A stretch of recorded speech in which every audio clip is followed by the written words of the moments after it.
വിശുദ്ധ മത്തായിയുടെ സുവിശേഷം 9-ാം അധ്യായം 35-ാം വാക്യം.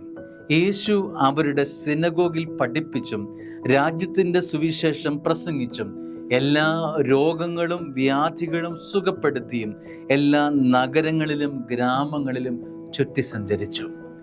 യേശുവിൻ്റെ ഒരു പൊതു സ്വഭാവത്തെക്കുറിച്ച് വർണ്ണിക്കുകയാണ്.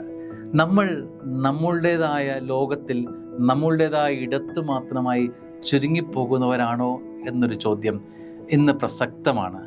എൻ്റെ ലോകം, എൻ്റെ വീട്, എൻ്റെ മുറി, എൻ്റെ കുഞ്ഞുങ്ങൾ, അങ്ങനെ.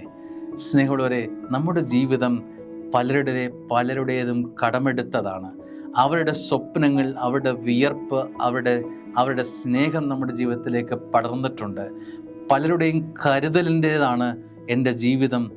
പലർ എൻ്റെ ജീവിതത്തിൻ്റെ ഇടപെടലിൽ നടത്തിയിട്ടുള്ളത് കൊണ്ടാണ് ഞാൻ നിവർന്നു നിൽക്കുന്നതെന്ന് ഞാനും നിങ്ങളും മറന്നു പോകരുത്.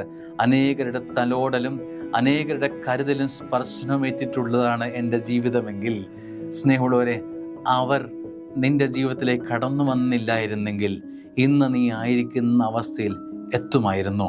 യേശു തമ്പുരാൻ താൻ ഏൽപ്പിക്കപ്പെട്ട സ്ഥലത്ത് അവൻ രോഗങ്ങൾ സുഖപ്പെടുത്തി, വ്യാധികൾ സുഖപ്പെടുത്തി, രാജ്യത്തിൻ്റെ സുവിശേഷം പ്രസംഗിച്ച് താനായിരിക്കുന്നിടത്തെല്ലാം കൃപ പകർന്ന് മുൻപോട്ട് പോയി. നിൻ്റെ ജീവിതം മറ്റുള്ളവർക്ക് എന്ത് സമ്മാനിക്കുന്നു എന്നത് ചോദ്യമാണ്. മറ്റുള്ളവരുടെ സൗഖ്യത്തിനായി, മറ്റുള്ളവർ ഉയർത്തെഴുന്നേൽക്കാനായി, മറ്റുള്ളവർ നന്നാവാനായി, മറ്റുള്ളവരുടെ ജീവിതം മെച്ചപ്പെടാനായി നീ എന്ത് ചെയ്യുന്നു?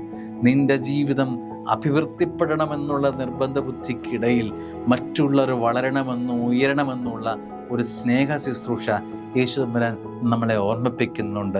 ഞാൻ വളർന്നത് അനേകരുടെ കരുതൽ കൊണ്ടാണെങ്കിൽ മറ്റുള്ളവർ വളർത്താനുള്ള ഉത്തരവാദിത്വം എനിക്കുണ്ട് എന്ന് ഇന്നേ ദിവസം ഓർത്തെടുക്കാൻ ഈ സുവിശേഷ ഭാഗം എന്നെ നിർബന്ധിക്കുന്നു എന്നത് മറക്കരുത്. ദൈവം അനുഗ്രഹിക്കട്ടെ. ആമേൻ.